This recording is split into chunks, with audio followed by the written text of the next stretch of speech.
হয়তো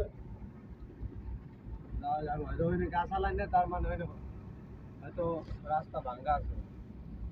ডাইন সাইড দিয়ে যান, ডাইন সাইড দিয়ে। মানে করলাম ভালো।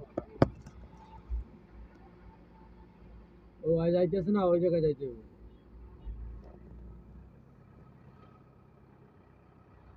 ঘর বাড়ি সব চালাই গেছে।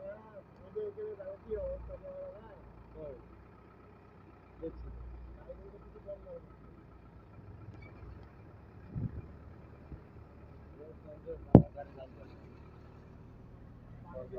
গাড়ি নামাবে।